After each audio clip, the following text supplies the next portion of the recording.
자, 반갑습니다. 배순찬 교수의 맛있는 돈 이야기 배순찬입니다. 자, 여러분 반갑습니다.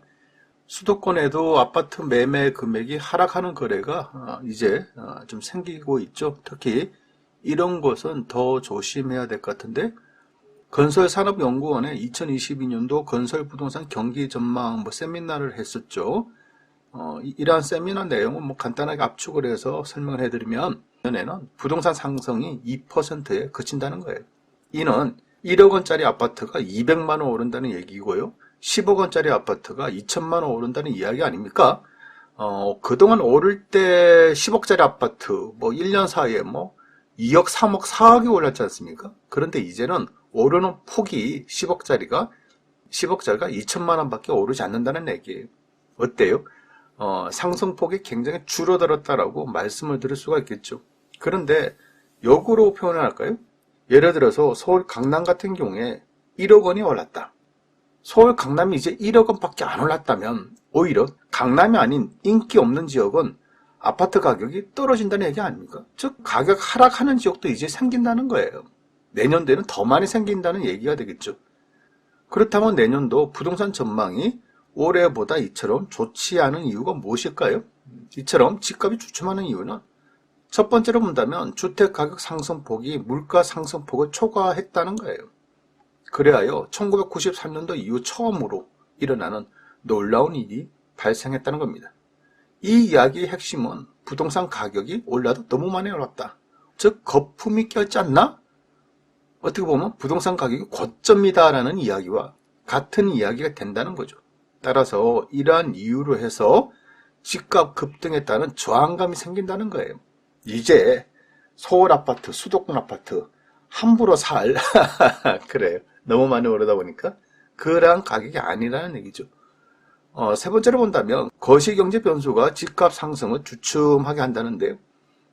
여기서 말하는 거시경제 변수 굉장히 많죠. 엄청나게 많아요. GDP가 있겠고, 통화량, 이자율, 소비자 물가지수, 생산자 물가지수, 주가지수, 총소득, 회사채 수익률, 채권 수익률, 무역지수, 환율, 가계소득까지 등등등. 어때요, 여러분? 거시경제 변수가 이 정도는 많다라는 거예요. 이 정도는 많아요. 엄청나게 많죠. 이런 수많은 거시경제 변수들 중에서 아마도 건설산업연구원에서 말하는 거시경제 변수는 대외적으로 본다면 미국발 테이퍼링, 그리고 금리 인상, 요걸 이제 말하는 것 같고요.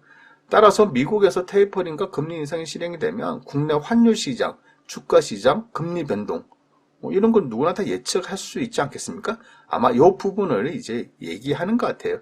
따라서 미국에서 테이퍼링과 금리 인상이 하면 국내적으로도 미국에서 하든 안 하든 국내 금리는 벌써 올라가고 있지 않습니까? 금리 인상되는 거고 대출 규제를 지금 강력하게 하고 있다는 얘기입니다. 따라서 무주택자들이나 실소유자들이 주택 구입하기가 굉장히 힘들어졌다. 상대적으로 힘들어진 게 아니라 아예 굉장히 힘들어졌다라고 말씀을 드릴 수가 있다는 겁니다. 이제는 매수세가 확 줄었다라고 이렇게 말씀드릴 수 있다는 거죠. 다만 건설산업연구원에서 눈여겨보는 부분은 내년도에는 두 번의 선거가 있다는 거죠. 3월 달에 하게 되는 대통령 선거, 6월 달에 하게 되는 지방선거가 있다는 겁니다. 이 두 가지 요소가 상승 변수로 작용할 수 있다는 건데요. 예를 들어서 선거에 이기기 위해서 재건축을 완화한다, 재개발 완화한다 이런 이슈들을 꺼내면 또다시 서울 강남에 있는 재건축 아파트들 또다시 가격이 꿈틀할 수 있다는 거예요. 그래서 이처럼 해당되는 지역의 부동산이 또 꿈틀거릴 수 있다는 겁니다. 따라서 이런 부분에 대해서는 대통령 선거가 됐든 지방선거가 됐든 좀 조심하셔야 되겠죠. 따라서 이러한 부분들 여러 가지 사정들을 감안해서 볼 때 내년도에는 수도권이 3% 상승하고 지방이 1% 상승하여 평균 2% 상승할 것으로 예상을 하고 있다는 거죠. 다만 요즘 들어서 서울, 수도권, 경기도에 있어서 가격이 하락하는 지역, 가격이 이제 상승해서 그동안 이제 하락으로 전환되는 지역이 이제 점차 늘어나고 있다는 겁니다. 그게 20% 정도에서 30%까지 지금 늘어나고 있다는 거예요. 그러한 지역을 한번 살펴보면 북쪽으로 보면 양주나 의정부시 그래요. 양주하고 의정부시, 또 이제 서쪽으로 보면 수도권 전철 1호선 인근의 뭐 인천광역시가 되겠고, 또 이제 동쪽으로 본다면 남양주시, 뭐 광주시가 되겠죠. 그리고 남쪽으로 보면 오산시하고 평택시가 있고, 동쪽 끝자리에 보면 여주시가 있다는 겁니다. 어때요, 여러분? 이런 지역을 한번 딱 보면 여러분 느낌이 싹 오지 않습니까? 그래요. 느낌이 와닿죠? 제가 보는 느낌은 뭐냐라고 한다면 첫 번째, 멀다. 그래요. 서울에서 멀다. 강남에서도 멀다. 왠지 모르게 굉장히 멀다는 느낌이 있죠. 두 번째로 본다면 경기도 끝자락이다. 그래요. 북쪽으로 봐도 그렇고, 뭐 서쪽으로 봐도 그렇고, 동쪽으로 봐도 그렇고, 남쪽으로 봐도 그렇고, 경기도라고는 하지만 다 끝자리에 있는 그러한 도시들이다라고 말씀드릴 수가 있겠죠.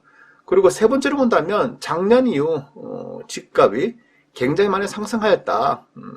그래요. 언제 한번 이런 지역에 대해서 분석하는 특집도 시간을 한번 가져야 되는데, 아무튼 이런 지역들의 특징이 서울 강남이 오르고, 또 서울 지역이 오르고, 수도권 핵심 지역이 오르고, 수도권 변두리 지역이 오르고, 그 다음에 올라가는 지역들이다.